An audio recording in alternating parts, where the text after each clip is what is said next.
Good evening, and welcome to the General Aviation Awards live webinar, where you will soon be introduced to this year's General Aviation Award winners. I'm Ron Timmermans, an independent flight instructor from the Orlando area, and I am delighted to be your host for this evening's webinar. You're going to learn some things about these fine people that have won these awards, and you're going to get some of their insights and safety tips from their perspectives, from their individual perspectives. I'm sure you'll enjoy the presentation. So the General Aviation Awards, it's nothing new. As a matter of fact, it's been around since the 1960s. And the mission of the GA Awards Program is to recognize outstanding individuals in their fields of flight instruction, aviation maintenance, and general aviation safety. The awards highlight the important leadership roles that these individuals play in promoting aviation safety, education, and professionalism.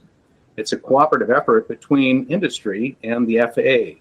And winners are chosen locally at the FSDO level, and then reviewed and selected at the regional level. And finally, the top three are selected at the national level each year. And the National Honorees receive recognition not only tonight on this webinar, but also at AirVenture in Oshkosh next month. So ladies and gentlemen, let me introduce you to this year's GA Award winners. They are Gary Reeves, Certificated Flight Instructor of the Year, David Monty, Aviation Maintenance Technician of the Year, and Karen Kalashek, the FAA Safety Team Representative of the Year. Congratulations to all three of you. Let me start first with you, Gary Reeves, the 2019 National Certificated Flight Instructor of the Year. Gary, I know winning an award for CFI of the Year is nothing new to you. You've been recognized in the past for awards as a CFI, I believe, when you were living in California. Tell us about what happened there. Hey, how y'all doing? It's Gary, the guy in the pink shirt. Yeah, Ron, I was pretty lucky. I won in 2015. I won the local and the regional, and I've won the local once before. So, I've been trying for the Big Dog Award here for a couple of years and finally got it. Very good. Well, congratulations, Gary. I'm sure it's well-deserved, the Big Dog Award, otherwise known as Certificated Flight Instructor of the Year. So you've since moved to Texas and continued your business there. Tell us what you're doing now in North Texas, where you now live. Well, it's kind of funny. People ask me where I live, and I just say Hilton. I do have a house here in North Texas, and it's beautiful, but I'm on the road 240 to 250 nights a year. I do 3-day, very intense mastering single pilot IFR programs for people that want to be better with Avidyne, Garmin, and autopilots in their own airplane. Plus, I speak at every national show and get to travel the country and see people. And occasionally get back to North Texas and you're home there, I guess, huh? I do. I'm home this week for almost 3 days straight. Wow. Well, that's very good. I'm sure your wife is appreciating you being at home. Well, Gary, you've got a number of certificates and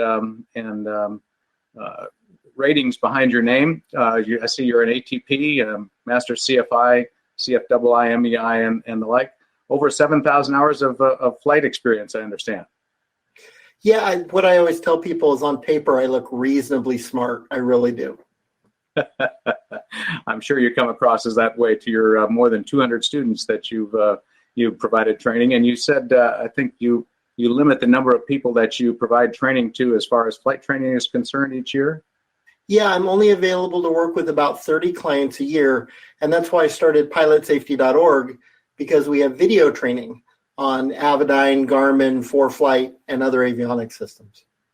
Very good. So this is a good segue to the business that you're now involved in. Tell us about what you do with pilotsafety.org and the other business. Well, pilotsafety.org is the video training and the free webinar and free FAA safety class division. And then Master Flight Training is my live in-flight training programs.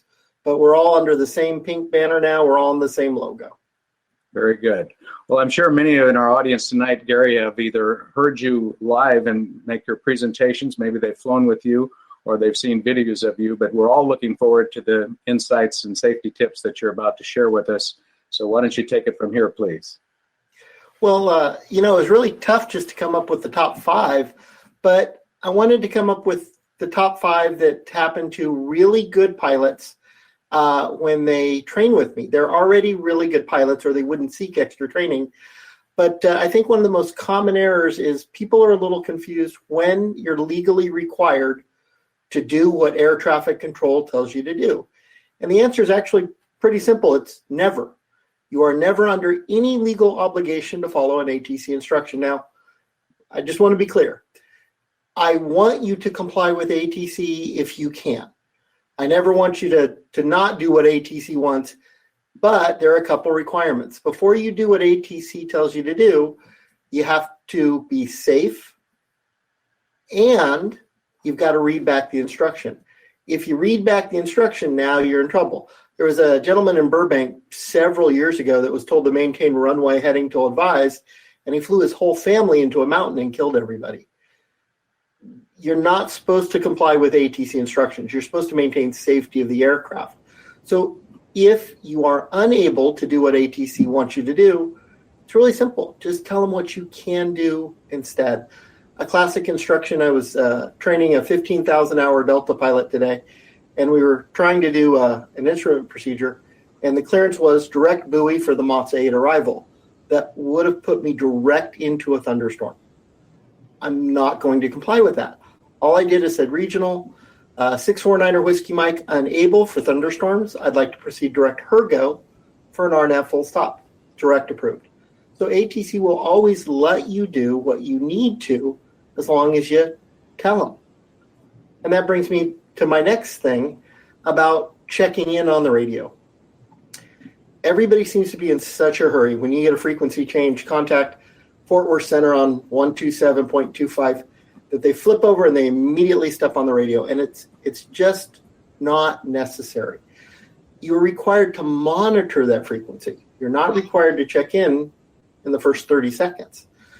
What I want you to do is make sure you're monitoring the new frequency and then fly the plane. I'll pull up a checklist on my Avidine. I'll run a cruise checklist. I listen and make sure I'm not stepping on anybody. Then I check in. So just slow down on the trigger. Take a breath, make sure the frequency is clear, especially if you're going to ask for VFR flight following. Every controller out there will tell you they prefer if you get flight following because the more people they're talking to, the safer our airspace is. But wait for an open spot and then do it in this specific order. Say, regional approach, station air 4941 Foxtrot, VFR request, and then wait.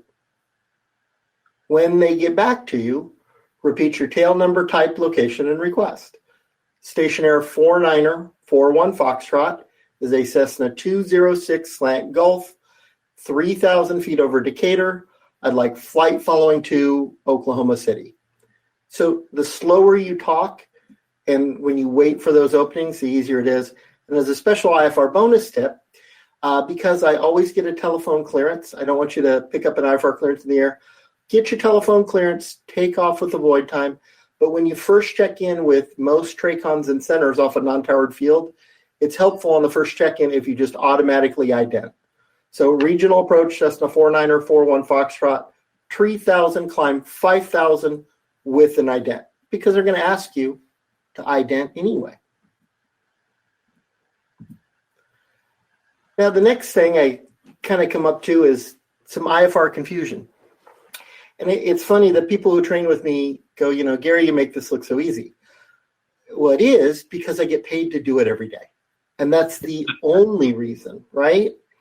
Most people in aviation that fly airplanes have what I call a real job, family, work things to do. They don't get to fly IFR enough. And kind of a classic example is I was holding out in Phoenix one day, and Ron, I don't know if you've ever been in Phoenix in IFR, but it gets pretty ugly. And they had a closed runway at Sky Harbor, and we're all holding over various VORs. And I'm holding over a VOR called Buckeye at 6,000 feet. And a Bonanza wanders in from SoCal, and they say, go hold south of Buckeye at 7,000 feet. My little ears pick up because this guy's near me. And he goes, well, I'd rather not. I'd rather just vector to final, please. Phoenix TRACON said, well, what do you mean? Well, we don't really do holds in Southern California. What do you do? Well, we do vectors to final. And the TRACON supervisor came on the line and said, look, I'll make it simple for you. You can either go hold as assigned or I'll vector you back to Southern California. And the guy goes, well, I guess I'll try the hold. And I'm like, mayday, mayday, mayday. I'm out of here. I don't want to be within 1,000 feet of this guy. And he did a couple things wrong there. And the only thing he really did wrong, Ron, is he didn't fly IFR enough to stay good at the procedures. But he did a lot of things right. And the biggest thing he did right is he was uncomfortable accepting the instruction and he asked for help. So the biggest problem most people have that are instrument rated is they simply don't get to do it often enough to stay really good at it. That's why companies like Avemco actually give discounts for doing programs just like this, wings participation, because any continuing education helps. So my trick on the IFR is pretty simple. So Ron, I want to play a true-false quiz with you if you don't mind. Okay, I like true or false. I got a 50-50 chance. All right, Ron, true or false?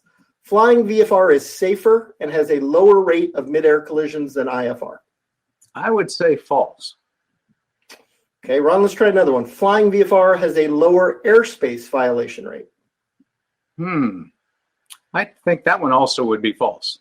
Yeah, you can't violate airspace when you go IFR. So true or false, here's the last one. When you fly VFR, that keeps your IFR skills high.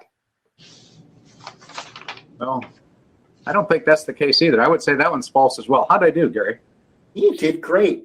So there is no benefit to ever flying VFR, in my opinion only, if you're instrument rated. It's harder to go VFR. There are more airspace violations for instrument rated pilots than people without instrument rating. The CFIT, controlled flight in terrain accident, is slightly higher for instrument rated pilots trying to go VFR, and it doesn't keep your skills up.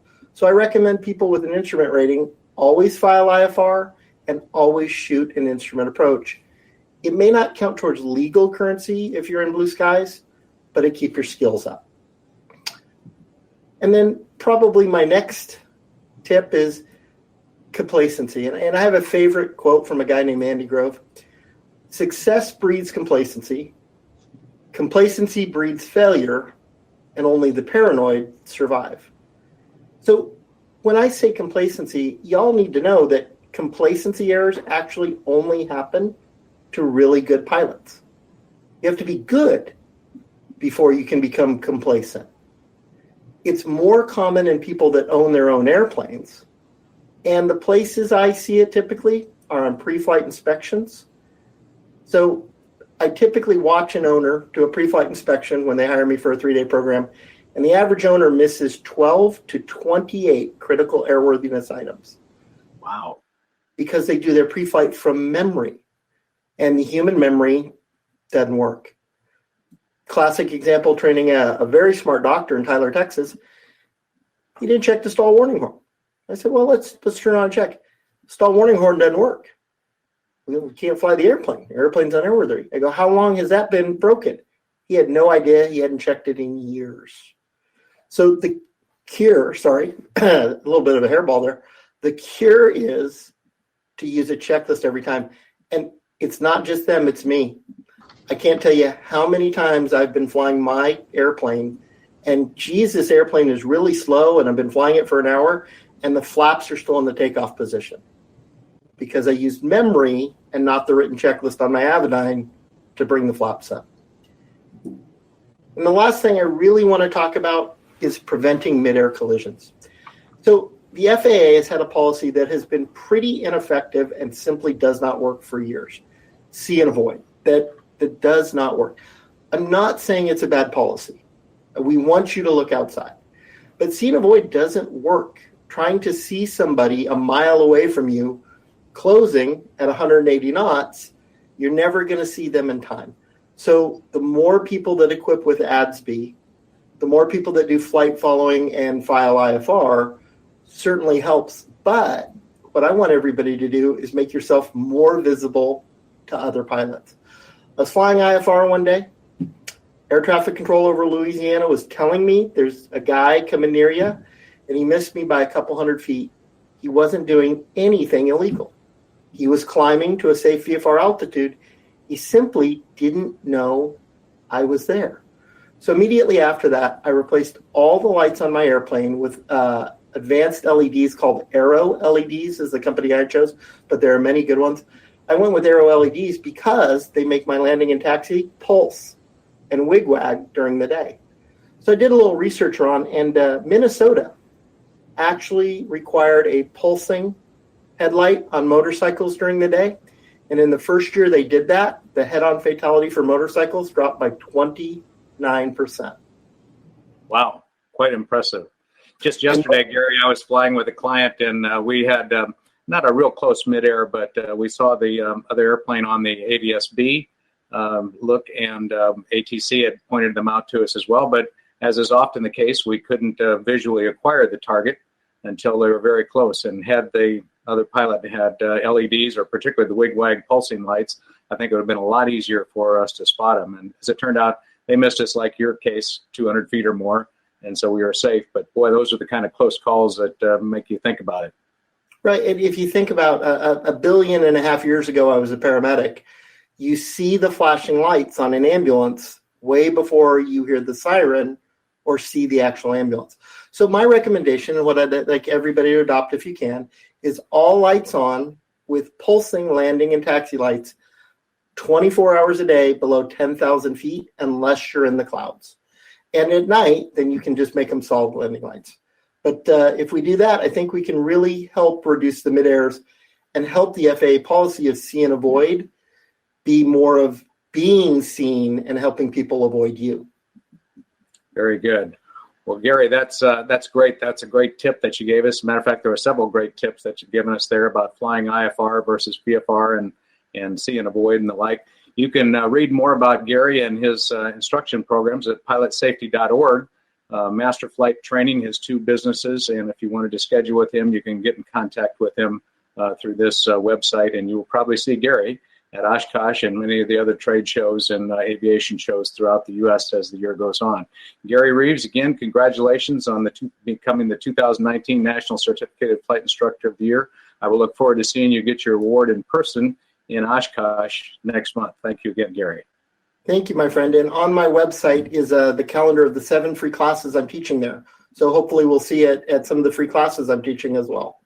At Oshkosh. Very good. Well, thanks again, Gary. Okay, and now on to Dave Monty. David is the 2019 National Aviation Maintenance Technician of the Year. David, congratulations. Thank you for joining us today. I'm sure this is a well-deserved award, and I see that you have quite a pilot history, several different certificates and ratings, both single-engine, multi-engine land, as well as single and multi-engine sea, glider, instrument rating, instructor ratings, and you're an ANPIA. So these are all great things. How many hours do you have flight instruction, or excuse me, flying hours do you have, Dave? A little over 8,000. A little over 8,000. Very, very seasoned pilot indeed. And then how many years of making a living flying airplanes? But you do making a living as an ANPIA. How many years have you been in business? I've been in that business for 45 years. Wow, very good. And during that time, for a while, you were a designated airworthiness representative, I see, and I know you're a FAST team member in is it the Reno FSDO? That's correct. Right, and I'm sure many of your Reno FSDO members are watching you tonight and enjoying your presentation. So the company that you own and operate now, Dave, is called what, and where are you located again? Rebuilt Aircraft, located in Minden, Nevada. Been in this location for 40 years. I see. And I see there's a specialization that you do in maintenance? We mostly work on Bonanzas and Barons. Okay. Occasionally another aircraft sneaks in there, but mostly you've got customers with Bonanzas and Barons that come to you year after year, I understand. We only do Brand X after dark. Okay. Well, let's not go into that. So I know you're very familiar with Bonanzas and Barons of the Beechcraft line, Dave, and you've been you're a life member of the American Bonanza Society, the Type Club, and also you've been an instructor for more than 30 years in the Bonanza Baron Pilot Proficiency Training Program, teaching all over the country, teaching the maintenance aspects of pilot proficiency training. I'm sure that's been a fulfilling endeavor for you. Had a lot of nice people. Indeed. So a few years ago, the American Bonanza Society awarded Dave their MD Cashin Award for technical excellence. And then also Dave has just recently been awarded the FAA Wright Brothers Master Pilot Award for 50 years in aviation as being a safe pilot. Well, Dave, this is very impressive qualifications, and I'm sure you're well deserving of being selected the Aviation Maintenance Technician of the Year. Some points that I know that you wanted to make for the audience that are watching this tonight. People probably come to you when they're looking to buy an airplane and trying to schedule you for a pre-purchase inspection. Does your advice to them go a little bit beyond just a pre-purchase inspection? Yes, it's really two inspections. It's the pre-purchase inspection, but it's also a pre-purchase consultation where you got to ask the questions of the prospective buyer of what his mission is, how much does he need to haul around? Is it going to be VFR, IFR? What kind of reliability is he looking for? So they need some consult at the same time. Yeah. So what kind of decisions would a person do on a pre-purchase? What kind of decisions would they be making? Well, am I looking for a single engine airplane or a twin engine, turbocharged, pressurized, creature comforts that you might want? What kind of avionics you want? Do you need a glass panel? You can get by with steam gauges. There's all kinds of considerations there. Yeah. And then the last item I see on this, the last bullet on this slide, is something about finding a CFI. What do you mean there? Well, you want to find a CFI that knows the airplane and the performance of the particular airplane that you're looking at, and you can consult with them about the characteristics, and maybe it won't do what you want it to do, but also be able to get some good transition training.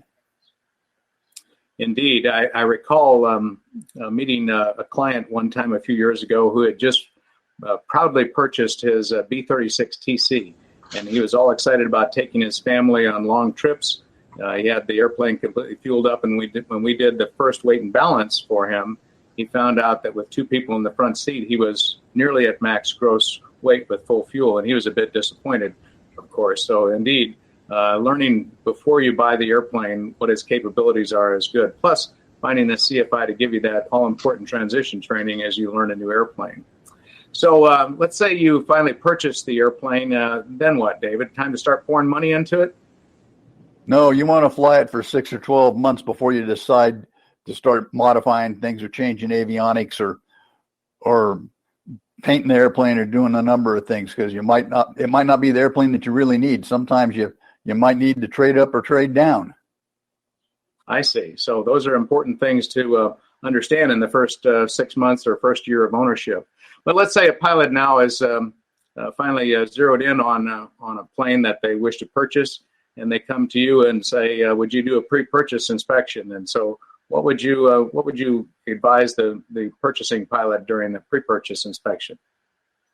My advice would be have an annual inspection done on the aircraft, because that's very specific things that we look at as far as airworthiness items go and what have you. At a bare minimum, get a checklist from one of the type clubs, like ABS has a pre-purchase survey that's very comprehensive on them. The Cessna group does, and Mooney group does also.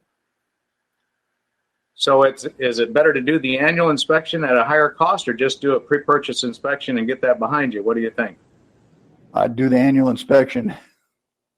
So then you start on ownership with a fresh annual inspection, and you pretty well know that the airplane is in good shape. So if purchasing an airplane, go ahead. You might not have any surprises. Yeah, might not have any surprises. So let's say I'm purchasing an airplane, and the previous owner, the seller, says, well, my mechanic's been working on this airplane for the past 10 or 12 years.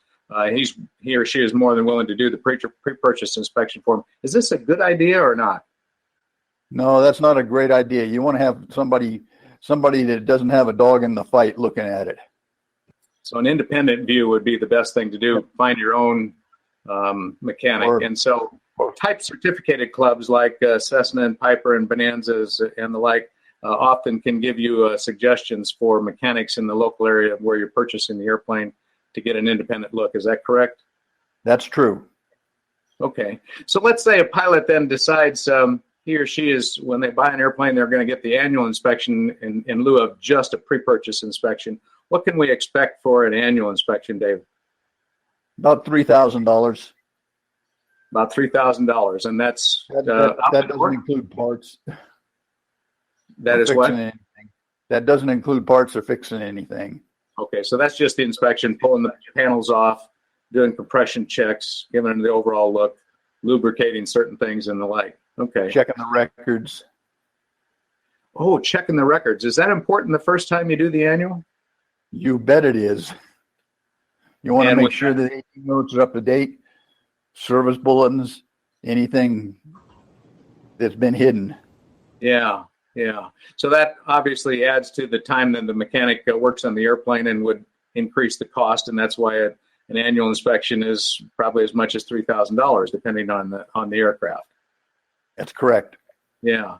So I think I'm seeing the benefit of doing an annual inspection in lieu of a lesser pre-purchase inspection. The annual inspection then just becomes the pre-purchase inspection. Plus, if you choose to buy that airplane, then you've got a fresh annual and you got 12 months before you have to do another one. That's a good idea. So do you ever get pilots that come to you and they're in a real hurry to purchase an airplane, or what do you tell them? Nobody needs an airplane. We just so take your time. Don't buy the first one. Need and want are two different things. And take your time, find the right airplane for yourself. Do a little legwork. What's the insurance going to cost me? Get a hangar, find a tug, talk to other pilots and mechanics, discuss with an aircraft broker. I like that idea. Find a tug, because if you buy the airplane and can't get it in or out of the hangar, then you're no better off than not having an airplane at all, are you? Well, at least not having a hangar. Exactly. So, Dave, I'm sure that you get a lot of pilots that come to you with either airplanes that are broken or need some kind of maintenance. Do you ever get phone calls where a pilot is down with the airplane on the ground? A while back, I got a call from a customer from Ohio that had flown his airplane to breakfast with some other people. Flaps were stuck down. They couldn't get the flaps up. So I gave them some things to look at and what have you, that they were able to finally get the flaps up and get home and get it fixed. So that was a Sunday morning breakfast flight that turned out to be successful. Thank you for talking them through the thing. And I imagine, Dave, you've got many more examples. How many calls do you get a week from Bonanza and Barron pilots that have an issue they want to talk to you about? 10, 12. Okay. It's probably hard to get your daily work done, I imagine. Some days. So would you say then that a pilot developing a rapport with his or her mechanic is a good idea, so that you can call them when you have an airplane on the ground? Oh, yes, you bet it is. And the other thing is, you might not be using a mechanic at your home field, so you also want to develop a relationship with a mechanic on your home field, so that if you need a battery or you got a tire that needs air or something on a Friday morning or Saturday morning, that they'd be more likely to give you a hand taking care of that than if you just taxied by and didn't wave. Yeah. Well, that's good. So develop a rapport with a local mechanic, if that's the one that you use for all of your work, or another mechanic if you use him or her as well for that. Well, Dave, I know in these courses that you teach for the Bonanza Barron Pilot Proficiency Program, you do, or at least in the past, you've done real extensive pre-flight inspection walkarounds with pilots to show them what you believe is important for them to look at. Give us some examples of things that you try and point out to pilots to look at on pre-flight. Well, the biggest thing we see when people are doing a pre-flight is complacency. It's their airplane. They're the only ones that fly it. It lives in the hangar. They don't do very good pre-flights. So you want to start looking around. Look at tire wear. Look for birds' nests, especially in the spring. I've seen birds build a nest in an airplane that was sitting on the ramp for a half hour. Yeah. Well, Gary mentioned using checklists even on a pre-flight, and so without using a checklist, it's very easy, I'm sure, for us to become complacent. Look over something. Idea. Yeah, good. And then you've got a note there about, let's see, what is it? Equipment required by the type design for the airplane has to be operational. Well, yeah. You look at something like a J3 Cub, fuel gauge, tachometer, oil temp, oil pressure, airspeed indicator, and altimeter. Pretty simple, right? Then go look at a bearing at the list of required equipment, and it gets pretty extensive. And that's equipment that's required by the type certificate and the type design, and the airplane's not airworthy if that isn't operational. And as pilots in command of the aircraft, we're responsible for all of that by FAR 91.3, I believe it is. That's correct. So, David, I've owned airplanes in the past. I've rented. I've even borrowed airplanes. Any tips or things that you want to share with me if I were doing that? The rented airplane gets the best pre-flight you can give it, because you have no idea how this airplane lives or has been treated. Borrowed airplanes, you want to make sure they go back to the owner in the same condition. Yep. My opinion, by far, owning the airplane is the best deal, because then that way you're responsible and you know what's going on. Exactly. Well, I've found aircraft ownership to be the most satisfying, and probably the safest way of doing it. Certainly, I can be aware of the consistent use and maintenance of the airplane, and so that's good. So you're in no obligation to get the airplane back so somebody can fly it the next day. This is true too. The pressure is off. Indeed. Well, Dave, in the next couple of slides, you've got something that you call expectation bias. Can you give us some examples or explain what you mean by that? Your mind is not your friend, and you look at something and you see what you want to see rather than what is actually wrong. So when you start expecting something to be some particular way, and it isn't, we tend not to believe it. Sometimes things aren't always what they appear to be. And our eyes lie to us, huh? That's right. Yeah. And our assumptions will become our reality. Is that what you mean? That could be. We want to be careful there. Okay, and so how do we remain objective? Just go into it with an open mind and use your checklist, and don't cherry pick your data. Use all the data that's available to you. And if something feels wrong? It's wrong. Okay, very good. So we should never disregard what we don't like or what doesn't match our wishful thinking. And I see we should, that doesn't meet our strongly held expectations, something that we can all succumb to but need to resist. So those are all good points on that, David. I think we can all take that home. So, David, I hear a lot lately, of course, about pilot shortages throughout the country, and airlines eventually going to be short of pilots, as well as corporate flying and the like.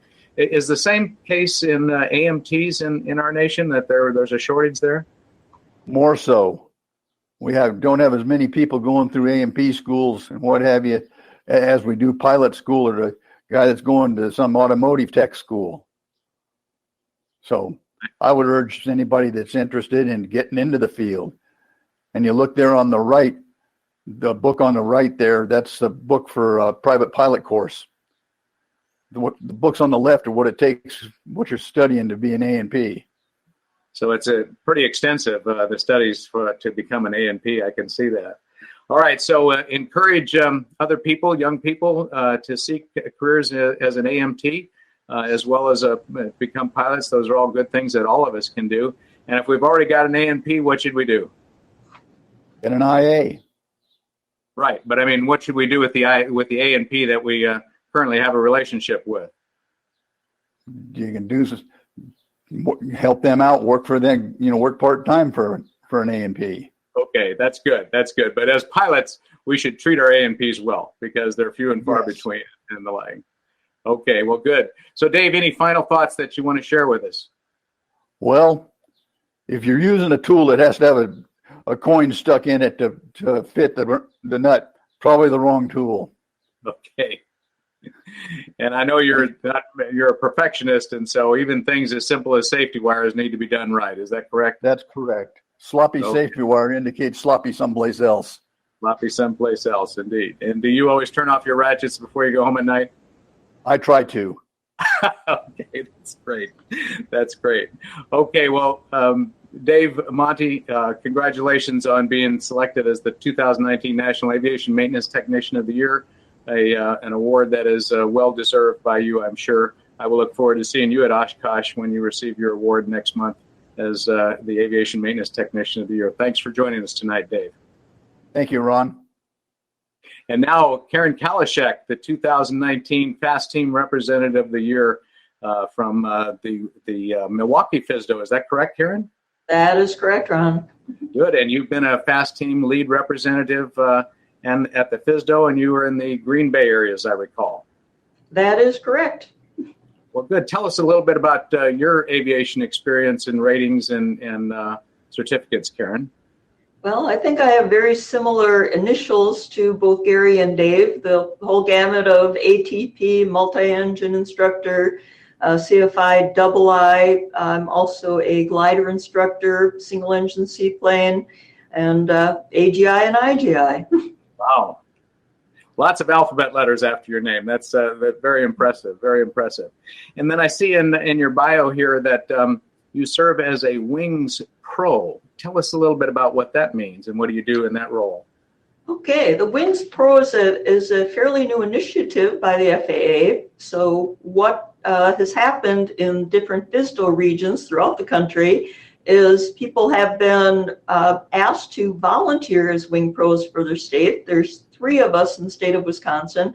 And what we do is we're available to answer questions by users of the FAA Safety.website. So we help people set up their accounts, answer questions. I had a gentleman just last week, he was wondering why he didn't receive credit for a seminar he had attended. So we help sort those things out and educate people. Very good. So you're like the person on the inside for pilots who are having challenges with the Wings program.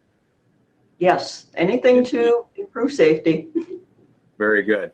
And then I also see some letters here behind your name that says you're part of the Wings Industry Advisory Committee. Tell us a little bit about that and what we can expect changes in the Wings program in the not too distant future. Yeah, so the Wings Industry Advisory Committee is a coalition of individuals and many industry sponsors. The idea is to increase awareness of and involvement in the Wings program. Obviously, it's directly linked to, and members of the FAA are also involved. I mean, it's a very, very proven safety mechanism is involvement in the Wings program. In fact, in our very own state, of the last 14 accidents and incidents, only one of the people involved was involved in Wings, which means 13 of the 14 weren't involved in Wings. So is it a chicken or an egg? Involvement in Wings makes you safer pilot, or safety pilots are involved in Wings. Does it really matter? Yeah, what we're trying to do is make safer pilots and decrease the number of accidents, indeed. Well, that's great. And just a snippet here, Karen, what are we thinking is going to happen in the Wings program this next year that's new and different that we haven't had in the past? This is very exciting, a sweepstakes. So people that complete one phase of Wings will be eligible to for an entry into a $10,000 annual sweepstakes spread amongst $1,500 awards, $750 awards, and $500 awards. And the word I just received is that there's enough increase in donations to let this become quarterly, not only annual. So there's a big monetary incentive to get involved in Wings. Plus, one of the better kept secrets seems to be people's lack of awareness. Pilots not aware, if you simply complete one phase of Wings, that constitutes a flight review. Indeed. It's a nice low stress way for you to maintain your proficiency, increase your abilities, and not feel like you're being evaluated every 2 years. Very good. So again, the sweepstakes where there's money involved for us as pilots and CFIs are awarded to us if we get or we're eligible for them rather, if we're awarded one phase of wings. So for people listening tonight, they'll get a knowledge credit for listening to this seminar. They can get additional knowledge credits, and then they need 3 flight credits with a flight instructor, and then they've completed a phase of wings and are eligible for the sweepstakes prize. That's all great things. Well, Karen, I also see that you're involved with the Civil Air Patrol. Tell us a little bit about your role there. Well, I actually do quite a bit with the Civil Air Patrol. It's all volunteer work, as it is with almost all Civil Air Patrol members. I'm a flight instructor, G1000 qualified. I provide orientation flights and training for cadets. I am a mission pilot. I'm a check pilot. And I also, for our squadron, I am a safety officer, aerospace education officer, and a public affairs officer. Also what we call a special flight release officer, because to enhance safety, every Civil Air Patrol flight has to be documented and planned on paper by the pilot in command, and then it's reviewed by an outside person, and they get what's called flight release. Wow, it sounds like you're a very busy person there in Green Bay, Karen. Thank you for all you do there. And then I guess in your free time, you still do other pro bono work, like serve on the board of the National Association of Flight Instructors, as well as some other groups as well. That's quite a number of roles that you play in as a professional. So thank you for all you do. We're looking forward to hearing what you're going to share with us about habits that you want us to form. So why don't you take it from here, Karen?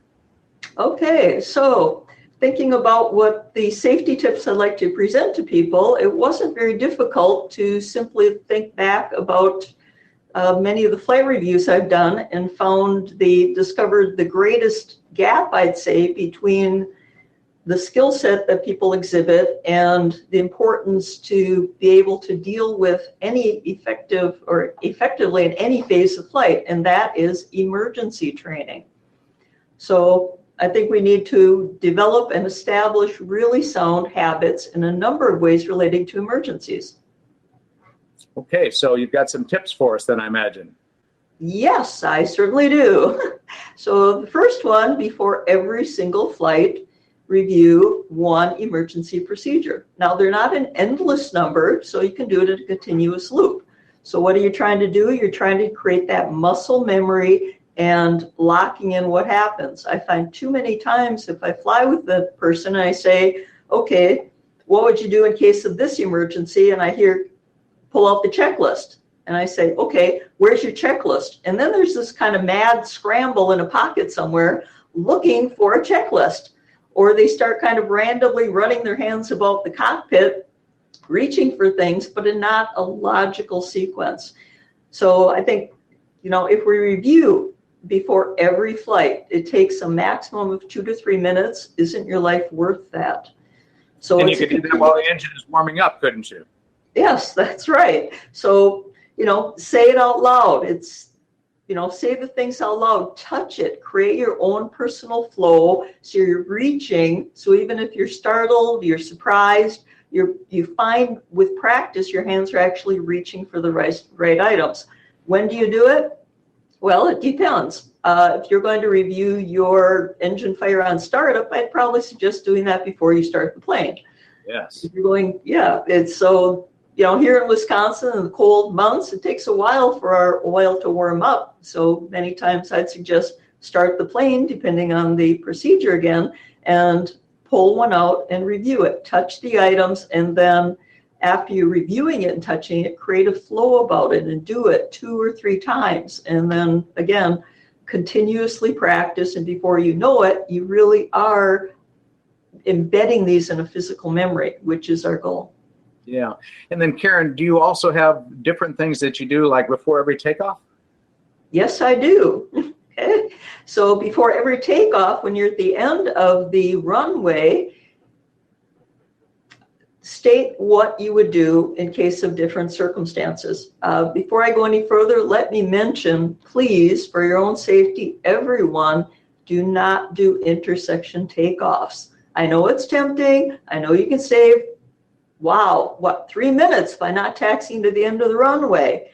I know 2 people that died and another was seriously injured doing intersection takeoffs and experiencing engine failure. they would have been okay. That was what was determined, except for the fact they didn't use the full length of the runway. So please, for your own safety, taxi to the end. You don't know when that engine's going to fail on you. Good point. So, having said that, back to what you would state. So before you ever take the runway, typically I do it before I contact tower because they expect you to start moving. And right then is a good time because you're ready to leave. Any issues on the runway? What would you do? Well, what is an issue on the runway? I suggest before every takeoff, check your RPM. For every plane you fly, you should know what your minimum acceptable takeoff RPM is. If you don't, please figure that out. So if you don't get takeoff RPM, why would you continue? So I say takeoff RPM, then I look at the instruments. Engine instruments should all be in the green. Airspeed should be alive. If a bug flew in your pitot tube, you don't have airspeed. Do you really want to take off? Here in Wisconsin, we have wildlife issues. I know people that have struck deer both on takeoff and on landing. Just flew a whole flock of seagulls rose up when I came in for landing just 3 days ago. We have turkeys, we have sandhill cranes, we may even have a cow on the runway. So any issues on the runway, what are you going to do? Typically pull the throttle, maintain control, and brake as necessary. It doesn't mean jam on the brakes, brake as necessary. Then second, what if your engine fails below your turnaround altitude? And we'll talk separately about determining that, but what are you going to do? Best glide, number one. Land straight ahead or no more than 30 degrees on either side of that. And then have practiced your flow and touch the items that you would deal with on the way down. So, for example, in a 172, it would be fuel, mixture, mags, full flaps, assuming electric flaps in this case, turn off the master, pop the door. It takes about 5 to 7 seconds. You've locked that into memory. Your hands are reaching for it even while you're still startled by the lack of the engine running. So you would do this then before the actual takeoff, run through this emergency checklist? Yeah, it really takes about 45 seconds to run effectively through these once you have developed that ability to, and you've thought through these. The last one is above your turnaround altitude, but within gliding distance if you're going to return to the runway. Now, when should you return to the runway? Only if you're accepting more risk by not returning to the runway. For example, if you are heading right into a congested area and you're above your turnaround altitude, then you probably want to return to the runway. So maybe you should tell us a little bit more about that turnaround altitude and the technique for returning to the runway from which you just took off after an engine failure. Yeah, first of all, just let me make a couple other points about the decision to return or not. For example, off one of our runways here in Green Bay, we'd be heading directly into large flat fields. So I would likely say, well, unless there's a lot of standing water, that's going to be a nice, safe landing spot. Why would I take the risk of trying a low altitude maneuver back to the runway instead? And you want to have thought through before you ever take off based on the wind speed, the wind direction, the obstacles in the area. For example, if I'm above my turnaround altitude, and I'll state that in MSL because my altimeter is giving me that immediate hint. If I'm above that altitude, which direction would I turn and what runway would I return to? If I have intersecting runways, why would I turn around to land with a tailwind? So if you think about it, if you have a 20 knot headwind and your stall speed's 50, you'd be landing straight ahead with only 30 knots ground speed. If you turn around, you'd be landing with a 70 knot ground speed if you're landing with a tailwind. The impact of the force of that impact is the square of the difference. It's 16 times greater impact. So that makes a big difference, doesn't it? It does indeed. Yeah, definitely things to consider before every takeoff. In fact, just pointing out in the glider world, we call our turnaround altitude on every takeoff. So we have to announce that passing through that point in space. And that's Very just good. an excellent habit because you've locked in and you're thinking about, am I safe to turn around, or would I need to continue straight and fight that urge to make that turn? Well, great. That's great. Yeah, and I mentioned calculating the turnaround altitude. How do we know what that is? Well, there's an easy way to find out for the aircraft you fly in. You just get yourself out to a safe altitude, hopefully at least, 3,000 AGL, depending on the aircraft you're flying. Line up over something that you can use as a runway. Around our practice area, that's lots of little country roads. So we're flying at altitude, that's our runway. So we line up over that, set yourself up for your initial climb speed, your VY, and configure for that, then pull the throttle, and don't do anything for 4 seconds other than note your altitude. Why 4 seconds? That's your startle reflex. Studies have showed normally, if the engine goes quiet, you're going to be so startled, you're not going to immediately react. So wait 4 seconds, and then what do? Go to best glide and a 45-degree bank. Why 45-degree bank? That is the sweet spot where your turn radius is going to be fairly small, and your stall speed's gone up only 19%. So you'll be safely above stall speed at that angle and at that best glide. You've got to turn all the way around to line up again with that runway.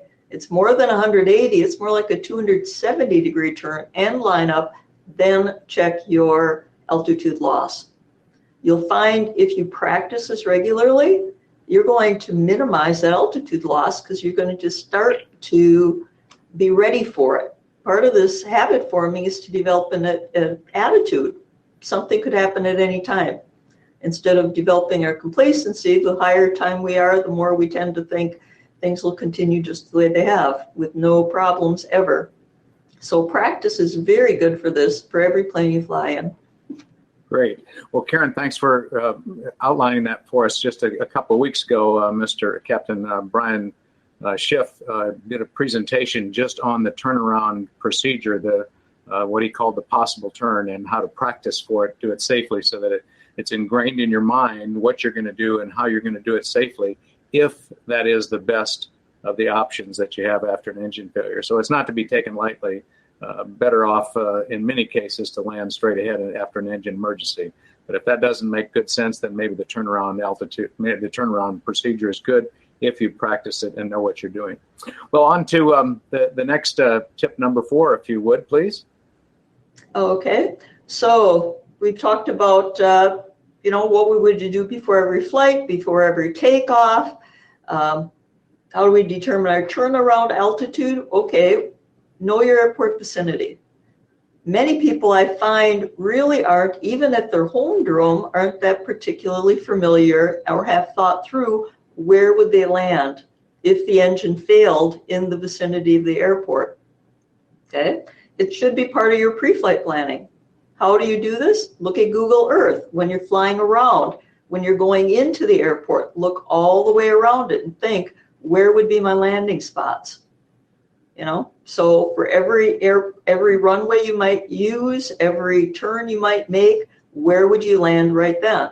I tell you, I'm constantly looking at this. Unfortunately, there's one of our runways where I think my best option is either taking out some soccer nets, or there's a large warehouse with a flat roof that hopefully would hold the weight.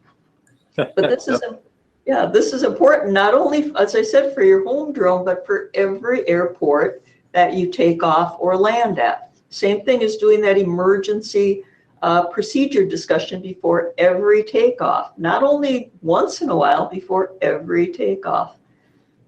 Yeah, so that's great when you're looking at potential landing spots, emergency landing spots in the vicinity of an airport. How about if you're outside of the airport vicinity or on a cross country somewhere? What would your tips be for us then?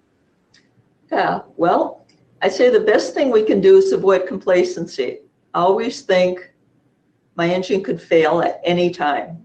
I've known too many people who have had engine failures. In fact, just last summer, I knew gentlemen 3 and 2 months locally.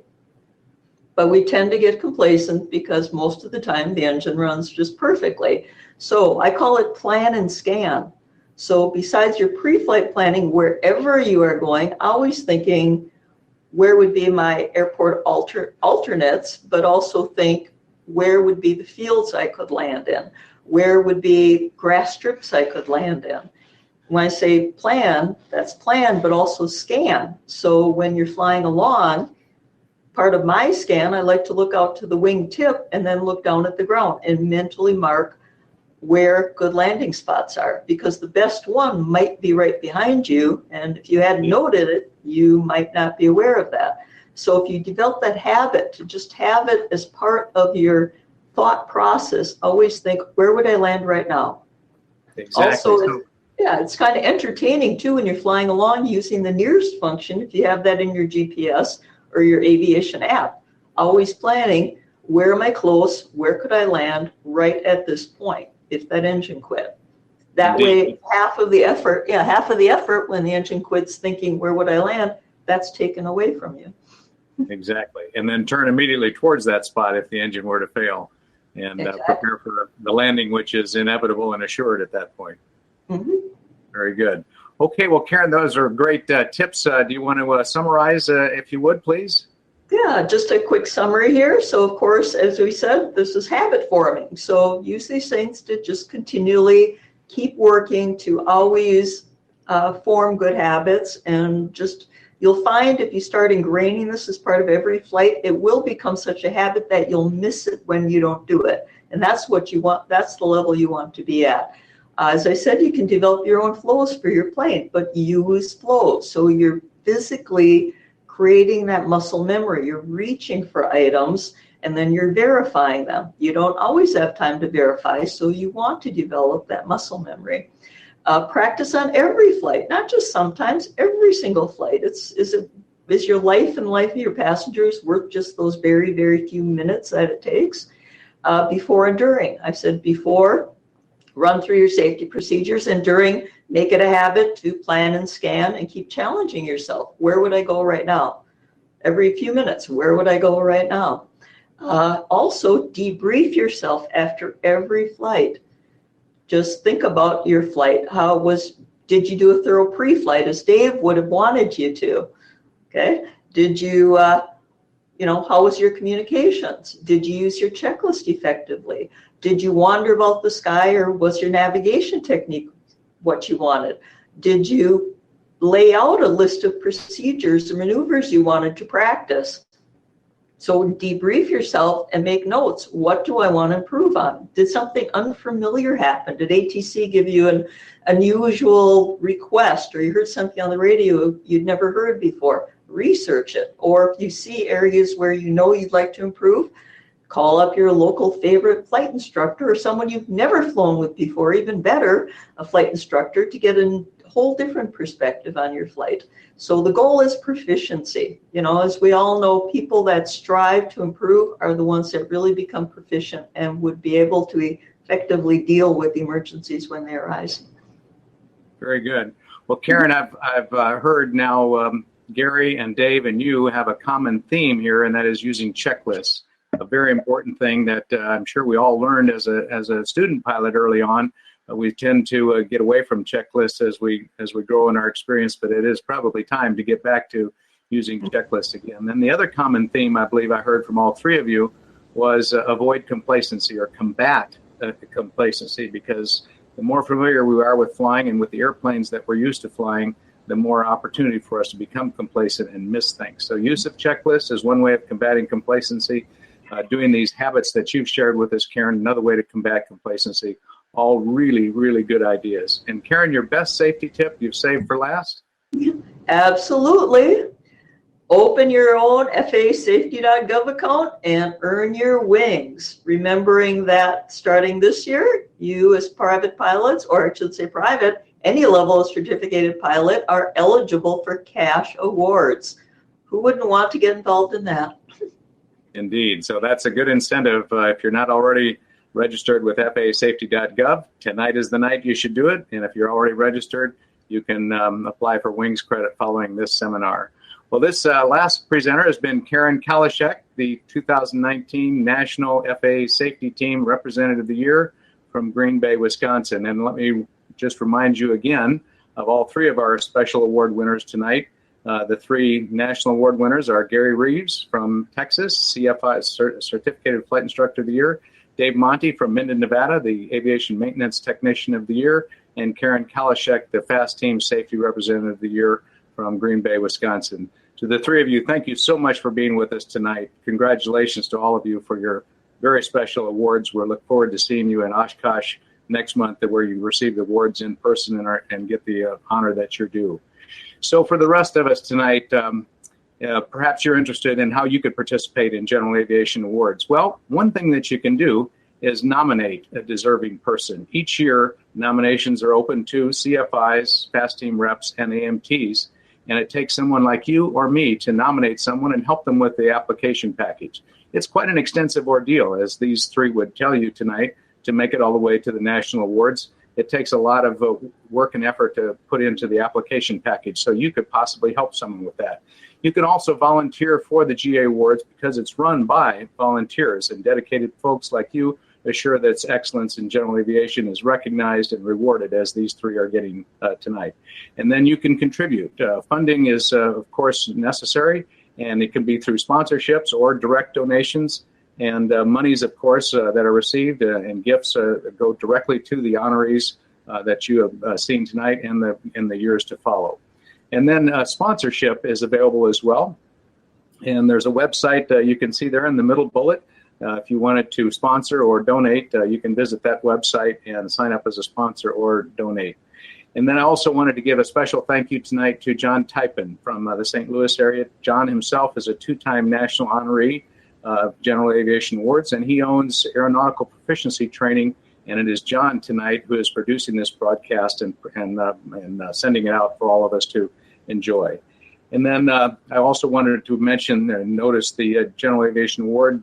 Thank you to the 2019 sponsors who have donated and sponsored this event. And you'll see their logos there on the screen. And you will see them, of course, in the various booths and throughout Oshkosh if you go to AirVenture this year. Well, again, thank you so much for joining us tonight in GA Awards Live. I'm Ron Timmermans from Orlando, Florida. It's been my honor and my pleasure to introduce the three 2019 award winners. I look forward to seeing you soon and probably at Oshkosh next month. Thank you again for joining us tonight.